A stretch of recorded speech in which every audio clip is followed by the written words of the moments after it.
Señor esté con ustedes. Proclamación del Santo Evangelio según San Marcos. Por la señal de la Santa Cruz de nuestros enemigos, líbranos, Señor Dios nuestro, en el nombre del Padre, del Hijo y del Espíritu Santo. Amén. En aquel tiempo Jesús atravesó de nuevo en barca a la otra orilla. Se le reunió mucha gente a su alrededor y se quedó junto al mar. Se acercó un jefe de la sinagoga que se llamaba Jairo, y al verlo se echó a sus pies, rogándole con insistencia: «Mi niña está en las últimas. Ven, impón las manos sobre ella para que se cure y viva». Se fue con él y lo seguía mucha gente que lo apretujaba. Había una mujer que padecía flujos de sangre desde hacía 12 años. Había sufrido mucho a manos de los médicos y se había gastado en eso toda su fortuna. Pero en vez de mejorar, se había puesto peor. Oyó hablar de Jesús y acercándose por detrás, entre la gente, le tocó el manto, pensando: «Con solo tocarle el manto, curaré». Inmediatamente se secó la fuente de sus hemorragias y notó que su cuerpo estaba curado. Jesús, notando que había salido fuerza de él, se volvió enseguida en medio de la gente y preguntaba: «¿Quién me ha tocado el manto?». Los discípulos le contestaban: «¿Ves cómo te apretuja la gente y preguntas: ¿quién me ha tocado?». Él seguía mirando alrededor para ver a la que había hecho esto. La mujer se acercó asustada y temblorosa, y al ponerse delante del Señor y ver lo que había ocurrido, se le echó a los pies y le confesó toda la verdad. Él le decía: «Hija, tu fe te ha salvado. Vete en paz. Queda curada tu enfermedad». Todavía estaba hablando cuando llegaron de casa del jefe de la sinagoga para decirle: «Tu hija se ha muerto. ¿Para qué molestar más al maestro?». Jesús alcanzó a oír lo que hablaban y le dijo al jefe de la sinagoga: «No temas, basta que tengas fe». No permitió que lo acompañara nadie más que Pedro, Santiago y Juan, el hermano de Santiago. Llegan a casa del jefe de la sinagoga y encuentran el alboroto de los que lloraban y se lamentaban a gritos, y después de entrar les dijo: «¿Qué estrépito y qué lloros son estos? La niña no está muerta, está dormida». Se reían de él, pero él los echó a todos y con el padre y la madre de la niña y sus acompañantes entró donde estaba la niña. La cogió de la mano y le dijo: «Talita cumi», que significa: «Contigo hablo, niña, levántate». La niña se levantó inmediatamente y echó a andar. Tenía 12 años, y quedaron fuera de sí llenos de estupor. Les insistió en que nadie se enterase y les dijo que le dieran de comer a la niña. Palabra del Señor. La lectura del segundo libro de Samuel hoy nos sigue demostrando cómo la sentencia del Señor por aquel pecado infame cometido por el rey se sigue cumpliendo y se cumplirá hasta el resto de la vida del rey David. La espada no se apartará de ti, y de dentro de tu casa sacaré los instrumentos de mi justicia.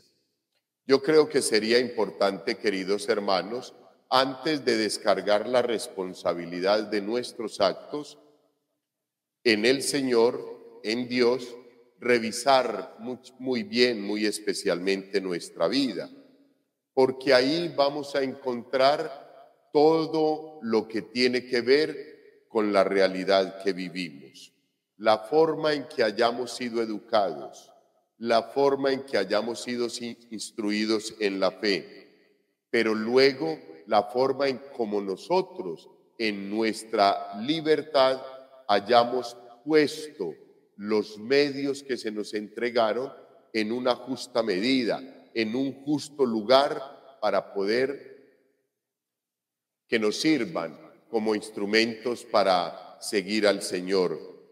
Todo eso indicará, queridos hermanos, nuestro caminar. Al igual, cuáles fueron nuestras relaciones, nuestras palabras, cómo ha sido nuestra vida, qué tanto he purificado la recta intención de corazón al obrar, qué tanto me he encomendado a Dios y he pedido la luz de su Santo Espíritu para que mi vida sea iluminada por la palabra de Dios. O sea, en las diferentes etapas de la vida hay unas responsabilidades. Yo digo que más o menos en estos momentos, por hasta los 7 años, la responsabilidad no es nuestra, sino de los padres y de los entes de autoridad que están en nuestro entorno. De esa edad, más o menos por ahí a los 13, 14 años, hacemos todo lo que los otros hacen. O sea, también seguimos teniendo en cuenta esos modelos, pero ya no en la casa, los modelos de la casa, sino los modelos que hay afuera en la sociedad. De ahí en adelante, por ahí hasta los 25 años, entramos en una irreverencia, en una rebeldía y no queremos saber de nada, queremos que todo sea diferente en nuestra vida, no queremos normas, no queremos disciplina, no queremos instituciones, queremos caminar por la vida y hacer todo lo que se nos venga en gana sin ningún ente regulador que nos diga por acá no es, por acá sí, guíate así, no hagas esto, haz esto. Y de ahí en adelante, queridos hermanos, es donde de pronto comenzamos a organizar y a fortalecer unos principios para la vida, cuando ya hemos caminado casi la mitad de la vida. Hijos, y de ahí en adelante es de donde nosotros, después de darnos duro contra los diferentes muros del pecado y de la sociedad, de momentos de adversidad, comenzamos a construir nuestra relación con Dios. Cuando ya hemos hecho y deshecho, y en ese tiempo hemos con toda seguridad tenido unos compromisos espirituales, materiales, físicos, sentimentales, emocionales, que con toda seguridad, de la forma que los hayamos hecho, nos van a marcar para la vida. Es lo mismo que le ha sucedido al rey David, que en su esplendor la bendición de Dios no la supo poner en su puesto y se desvió y hoy asume las consecuencias. Pero hijos, no hay problema. Del rey David nosotros podemos decir todo lo que queramos. Sanguinario, como le gritaba ayer Semeí. Todo lo que quieran y puedan decirle al rey se lo podemos decir. Pero sí tenemos que reconocer algo, y es que era un hombre de un corazón dócil. Era un hombre que cuantas veces se equivocó, fue exhortado, reflexionó, y el profeta o el pueblo y los ancianos se lo dijeron, inmediatamente lo reconoció y fue a pedirle perdón a Dios. Hoy vemos esa sencillez del rey David. No es como los demás reyes prepotente, egoísta, con altivez, con soberbia, sobre todo ante Dios. No, el rey David siempre inmediatamente reconoce cuál es la realidad de su vida. Él entendió las palabras del profeta en su momento y comprende que si alguien lo insulta y que si algo le pasa es porque así Dios lo ha permitido.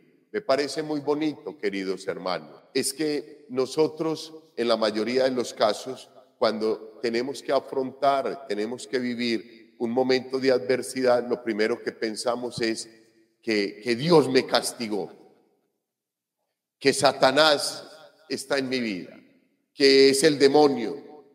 No, hijo, no. Tenemos que tener la humildad y la capacidad de repensar la vida como el rey David. Hombre, esto es consecuencia de mi comportamiento. Esto es consecuencia de las determinaciones que en un momento tomé. Hoy ya reflexiono, ya pienso diferente. Le pido perdón al Señor por todo eso. Tengo que seguir viviendo unas consecuencias, pero a la luz del Señor la situación la vamos a superar. Hoy el rey David, queridos hermanos, ¿qué es lo que hace? Después de que le avisan que su hijo, el que lo estaba persiguiendo, su adversario, que si lo hubiese encontrado lo había matado, porque estaba lleno Absalón de altivez, de orgullo, de prepotencia y quería acabar con su papá y con todo el mundo para quedarse él con todo el reino. ¿Qué dice el rey cuando le avisan que ha muerto su hijo? Hijo mío, Absalón, hijo mío, Absalón, ¿quién me diera haber muerto en tu lugar? Absalón, hijo mío, hijo mío. Es un hombre de sentimiento, es un hombre de corazón, es un hombre humilde, no se enorgullece, gracias a Dios, Dios te quitó del camino, Dios fue justo conmigo, nada. Él simplemente le dice a Dios, le expresa su sentimiento a Dios por la muerte de su hijo, a pesar de que si lo hubiese encontrado, lo había despedazado a él. Él no se alegra por la muerte de su hijo, como nunca se alegró de la muerte de Saúl, como nunca se alegró y por el contrario lloró muy especialmente la muerte de Jonatán, su buen amigo, el hijo del rey Saúl. Que este mensaje, pues, de el libro de Samuel, queridos hermanos, nos lleve a pensar y a reflexionar en el momento de la adversidad. ¿Para qué nos vamos en contra de Dios? Revisemos nuestra vida, que con toda seguridad ahí encontraremos la razón de lo que hoy estamos viviendo. Pero en la palabra de Dios, en el templo y en el sagrario está la realidad de lo que podemos vivir en adelante, recibiendo el sacramento de la Eucaristía, viviéndolo, podemos cambiar todo ese comportamiento y esas consecuencias que unas acciones y unas determinaciones nuestras tuvieron que ver con el presente, cambiarlas para que tengamos un mejor futuro. Hijos, y en el Evangelio, que es muy bonito, tiene muchísimos elementos, queridos hermanos. Está Jairo, está la niña, está esta buena mujer, la hemorroísa, están los apóstoles que van con él, están las personas cuando llega a la casa, está la muerte, está la resurrección. Es mucho lo que hay que decir de este texto bíblico, pero hay cositas que de pronto en el momento en que uno va preparando la homilía, le surgen. Yo entiendo, queridos hermanos, que cuando yo no tengo ninguna prevención y comienzo a leer un texto bíblico y el Espíritu Santo de Dios pone en mí, en la mente, algo, pues siento que eso es lo que debo hablarles y de lo que debo explicarles y lo que debo compartir. con la asamblea, con el pueblo santo de Dios acerca del Evangelio. Y me llama la atención dos cosas, queridos hermanos. La primera es que cuando el Señor Jesús se dispone para ir a la casa de Jairo, se presenta la hemorroísa, la atiende porque siente que ha salido algo de él. Ahí está el primer signo, queridos hermanos, que esta buena mujer toma la determinación. Ella sabe que es él quien la puede sanar. Se ha gastado toda su fortuna, lleva toda su vida tratando de que los médicos le curen esta hemorragia, pero no ha sido posible. Cuando ella se da cuenta que el Señor Jesús va a pasar por ahí, no le importa la multitud que apretujaba al Señor. Ella tenía la convicción: le toco la orla del manto, le toco una punta del manto y me sano. Pues eso hizo, queridos hermanos, y en efecto, la fe que ella tenía hizo que Dios derramara en ella toda su gracia y permitiera que saliera toda la gracia de ella. Hijos, si el texto bíblico dice que todo el mundo apretujaba al Señor, lo tenían arrinconado, fueron muchas personas que tocaron al Señor. ¿Y por qué nada extraordinario sucedió en ellos? Sino en esta sola mujer que había preparado ese momento para tocar el manto del Señor. ¿Por qué? Pues, queridos hermanos, porque los que lo apretujaban eran noveleros. Se utiliza otra palabra que no está bien, pero eran personas que solamente iban por el espectáculo. Vamos a ver si multiplica panes, vamos a ver a quién sana, a quién cura. Querían mirar cosas majestuosas.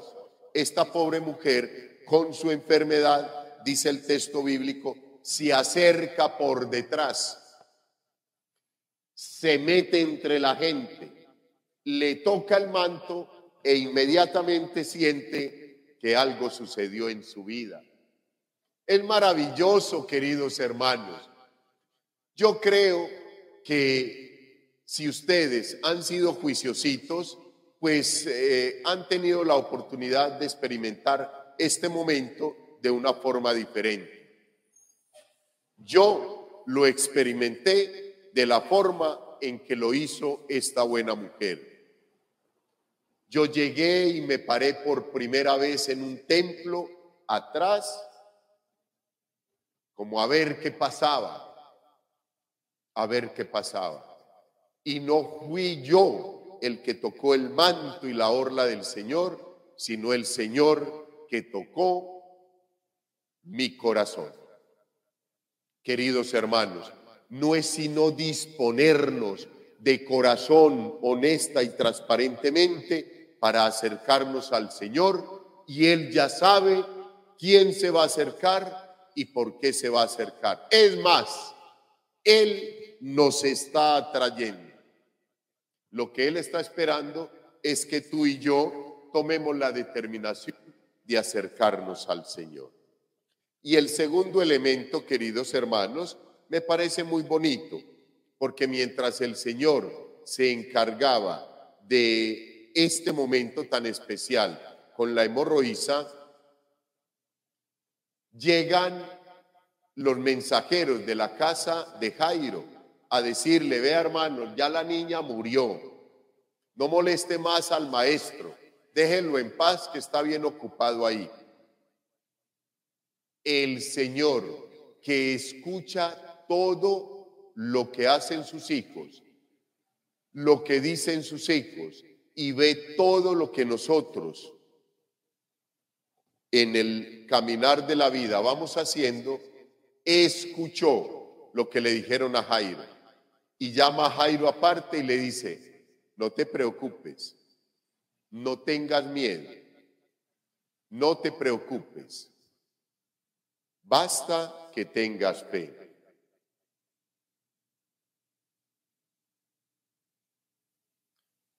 Todavía estaba hablando cuando llegaron de casa del jefe de la sinagoga para decirle: tu hija se ha muerto. ¿Para qué molestar más al maestro? Jesús alcanzó a oír lo que hablaban y le dijo al jefe de la sinagoga: no temas, basta que tengas fe. Y ahí está el segundo mensaje, hijos, de este texto bíblico y de este día maravilloso que el Señor nos permite y nos regala para celebrar la Santa Eucaristía. Hijos, basta que tengas fe. La fe es una de las 3 virtudes teologales. Lo veíamos el domingo en la segunda lectura del apóstol San Pablo a los Corintios, cuando nos hablaba y nos hacía énfasis de que tú y yo podemos tener todos los títulos habidos y por haber y todos los triunfos, y podemos tener cualquier cantidad de bendiciones, pero si no tenemos amor en el corazón, fe, esperanza y sobre todo caridad, nada somos. Hoy el Señor le dice a Jairo: basta que tengas fe. Y no más. Y se fue. Fueron a la casa. Cariñosamente toma la mano de la niña y le dice: Talita cumi. Son 2 términos arameos. Talita significa niña y cumi es un imperativo categórico: levántate. Toma la mano de la niña, pronuncia las palabras y la niña se incorpora, se levanta. Hijos, ¿por qué en el momento en que el Señor le dice a Jairo: basta que tengas fe, es el mensaje central del texto bíblico? Hijos, pues porque la fe es la puerta a la resurrección. La fe es la puerta a la resurrección. Y si tú tienes fe, estás vivo. Y si tú tienes fe, vas a resucitar. Y si tú tienes fe, vas a hacer lo mismo que todos los apóstoles hicieron. Y todo lo que el Señor nos dijo, que si tuviéramos fe, haríamos milagros más grandes que los que Él había hecho. Podrán hacer mucho más si tienen fe. Pero, hijos, la fe es una virtud teologal. Se los decía el domingo que la fe no la compra uno en la tienda, ni en la farmacia, ni en grandes plataformas. No, hijos, no se compra ya. Se adquiere en el caminar con el Señor, suplicándole todos los días: Señor, creo en ti, pero auméntame la fe. Señor, creo en ti, pero auméntame la fe. Santo Tomás decía que la fe toca a Dios.